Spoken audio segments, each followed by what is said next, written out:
తాకట్లో ఉన్న మీ బంగారాన్ని విడిపించి ఆ రోజు ఆన్లైన్ రేటుకి కొంటాం. Sharma gold company. Suman TV ప్రేక్షకులకు నమస్కారం. ప్రస్తుతం మనతో పాటు ఉన్నారు జ్యోతిష్య రత్న, జ్యోతిష్య చక్ర వైభవ నిపుణులు డాక్టర్ రాళ్లపల్లి రవికుమార్ గురువు గారు మనతో పాటు ఉన్నారు. మరి ఫిబ్రవరి మాసంలో ద్వాదశ రాశుల వారి రాశి ఫలాలు ఎలా ఉండబోతున్నాయో గురువు గారి మాటల్లో విందాం. గురువు గారు నమస్కారం. గురువు గారు నమస్కారం. గురువు గారు, మరి ద్వాదశ రాశుల్లో నవగ్రహాలు ఏ ప్రదేశంలో ఉన్నాయో తెలియజేస్తారా గురువు గారు? తప్పకుండా. శరదిందు సమాకారే పరబ్రహ్మ స్వరూపిణి వాసరాపీఠ నిలయే సరస్వతి నమస్తుతే. సుమన్ టీవీ ప్రేక్షకులకి నమస్కారం. ఈరోజు మనం ఈ ఫిబ్రవరి మాసంలో ద్వాదశ రాశుల్లో నవగ్రహాలు ఎక్కడ ఉన్నాయో తెలుసుకుందాం. ముందుగా సూర్యుడు వచ్చేసి మనకి కుంభరాశిలో ఉంటారు. సూర్యుడితో పాటు మనకి శుక్రుడు కూడా కుంభరాశిలో ఉంటారు. అలాగే మనకి బుధుడు కూడా కుంభరాశిలో ఉంటారు. అలాగే రాహు కూడా మనకి కుంభరాశిలో ఉంటారు. అలాగే కుజుడు కూడా మనకి ఉచ్చస్థానమైన మకర రాశిలో ఉంటారు. అలాగే శని వచ్చేసి మనకి మీన రాశిలో ఉంటారు. అలాగే గురువు వచ్చేసి మనకి మిథున రాశిలో ఉంటారు. అలాగే కేతు వచ్చేసి మనకి సింహరాశిలో ఉంటారు.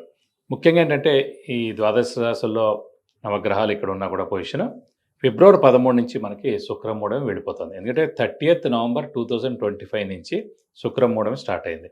సో ఇంచుమించుగా లెక్క పెడితే 30th నవంబర్ నుంచి 13th ఫిబ్రవరి 2026 దాకా అంటే కనుక ఒక 75 రోజుల పాటు శుక్రమూఢమే నడిచింది. దీని వలన ఏంటంటే శంకుస్థాపన చేయలేకపోయారు చాలామంది, గృహప్రవేశం చేయలేకపోయారు, వివాహం కుదుర్చుకోలేకపోయారు.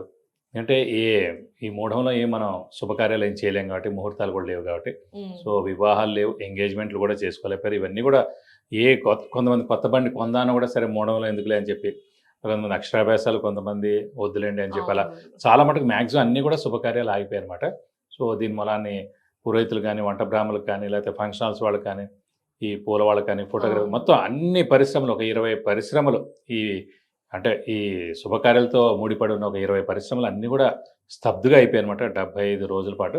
సో వాళ్ళందరూ కూడా అంటే మెయిన్గా మనకి 13 ఫిబ్రవరి 2020 నుంచి శుక్రమూఢం వెళ్ళిపోతుంది కాబట్టి, సో మనకి వివాహం విషయం కానివ్వండి, అలాగే ఉపనయన విషయం కానివ్వండి, అసలు ఎంగేజ్మెంట్ కానివ్వండి, అలాగే గృహప్రవేశం, వివాహం అన్నీ కూడా మనకి ముహూర్తాలు ఉంటాయి అన్నమాట 30th ఫిబ్రవరి నుంచి. సో ఇవ్వండి నవగ్రహాలు ద్వాదశ రాశిలో ఈ స్థానాల్లో ఉన్నాయి. ఫిబ్రవరి మాసంలో కుంభరాశి వారికి ఎలా ఉండబోతుంది గురువు గారు? తప్పకుండా. కుంభరాశి అనగానే మనకి ధనిష్ట 3-4 పాదాలు, శతభిషం 1-2-3-4 పాదాలు, పూర్వభద్ర 1-2-3 పాదాలు, ఈ నక్షత్రాల సమూహంతో మనకి కుంభరాశిలోకి వస్తుంది. సాధారణంగా కుంభరాశి విపరీతమైన దైవబలం, దైవానుగ్రహం ఉంటుందండి. ఎప్పుడు ఉంటుంది? ఎప్పటికీ అనమాట. అంటే అందులో పూర్వభద్ర నక్షత్రం కూడా ఉంటుంది కాబట్టి, అలాగే రాహు నక్షత్రమైన శతభిషం కూడా ఉంటుంది కాబట్టి వీళ్ళకి దైవబలం, దైవానుగ్రహం పరిపూర్ణంగా ఉంటుంది.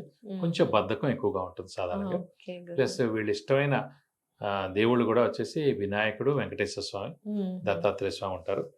సో వీళ్ళకి ప్రస్తుతం ఏంటంటే గురుబలం పరిపూర్ణంగా ఉంది.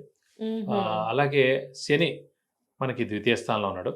అంటే లాస్ట్ ఫేజ్, ఒక ఏడార్థంలో ఏళ్ళు నడిచి వెళ్ళిపోతుంది కూడా. సో వెళ్ళిపోతూ మేలు ఖచ్చితంగా చేస్తుంది, ఎందుకంటే గురుబలం కూడా ఉంది కాబట్టి. కానీ ఇందాక సింహరాశి చెప్పినట్టుగానే ఈ కుంభరాశి వారికి కుంభరాశిలో రాహు ఉన్నాడు. ఇది గ్రహణ సమయం అనమాట ఈ ఏడాదంతా కూడా, ఎంత కూడా.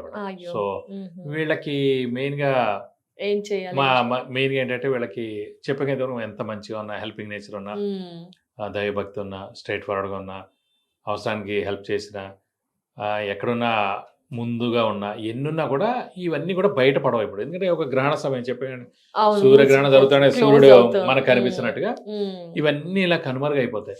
ఏదో చిన్న మాట అన్నా కూడా అలా అన్నాడు, ఇలా మారిపోయాడు, ఇదివరకు ఇలా లేడు, ఇదివరకు డబ్బులు అడగగానే ఇచ్చేవాడు, లేకపోతే హెల్ప్ చేసేవాడు, లేకపోతే ఒక ఫోన్ చేయగానే మనకు పని అయ్యేది. ఇవి ఏ పనులు కూడా చేయట్లేదు అంటే ఏమవుతాయంటే మిత్రులు కూడా శత్రువులు అయిపోతుంటారు. సో ఇది గ్రహణ సమయం కాబట్టి ఈ ఏడాది కూడా మనం మౌనంగా ఉండడం ఉత్తమం.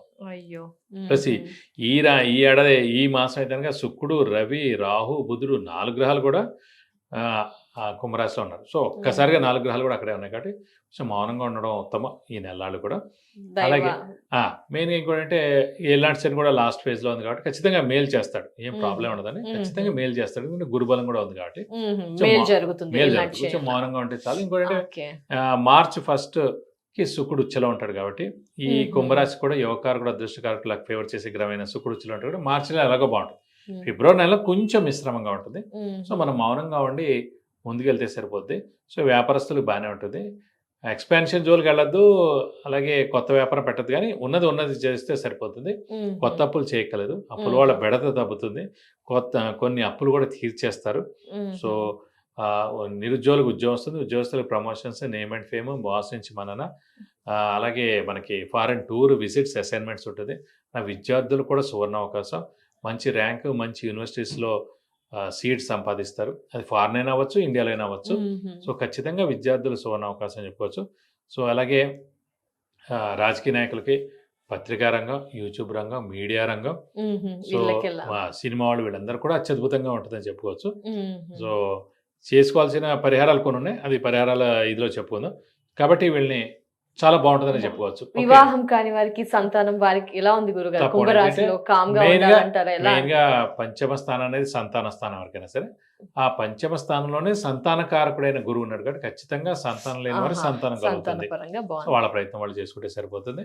ఖచ్చితంగా వివాహం, మెయిన్ గా వివాహాన్ని కూడా కారకుడు గురువే అండి. గురుబలం ఉంటేనే అవుతుంది వివాహం. కాబట్టి అవివాహితులు ఎవరైతే ఉన్నారో వారు గట్టి ప్రయత్నం, మానవ ప్రయత్నం వాళ్ళు చేసుకుంటారు. ఖచ్చితంగా అవివాహితులు వివాహానికి అవకాశాలు 100% ఉన్నాయి. తప్పకుండా. మరి కుంభరాశి వారు ఏం రెమెడీస్ పాటించాలి అంటారు గురువు గారు ఫిబ్రవరిలో? కుంభరాశి వారి ప్రస్తుతం ఏంటంటే మెయిన్ గా ఏలినాటి శని ఇంపాక్ట్ ఉంది. అయినా కూడా ఏలినాటి శని కన్నా ముందు రాహు రాశిలో ఉన్నారు కాబట్టి అమ్మవారిని ఎక్కువగా ఆరాధిస్తే చాలా మంచిది. ప్రతిరోజు అమ్మవారి అష్టోత్తరం చదువుకుంటే చాలా మంచిది. ప్రతి శుక్రవారం అమ్మవారి టెంపుల్కి వెళ్ళి 41 ప్రదక్షిణాలు చేస్తే చాలా మంచిది. అలాగే అమ్మవారికి అభిషేకం కానీ అర్చన కానీ శుక్రవారం రోజున ఒకసారైనా 2 సార్లైనా చేయించుకుంటే కనుక ఈ ఏడాది అంతా కూడా మనకి రాహు అక్కడే ఉంటాడు కాబట్టి అమ్మవారి అనుగ్రహం పొందితే కనుక మీకు అన్ని విధాలా మంచి చేకూరుతుంది. ఓకే గురుగారు, ఇప్పుడు చెప్పే పరిహారాన్ని ఆడవారు మగవారు ఎవరికైనా వర్తిస్తాయి? చిన్న సందేహం అందరికీ, చిన్న పిల్లలకైనా, పెద్దవాళ్ళకైనా, వృద్ధులకైనా, ఆడవాళ్ళకైనా, మగవాళ్ళకైనా అందరికీ ఇవే పరిహారాలు. తప్పకుండా. ధన్యవాదాలు గురువు గారు. నమస్కారం. నమస్కారం.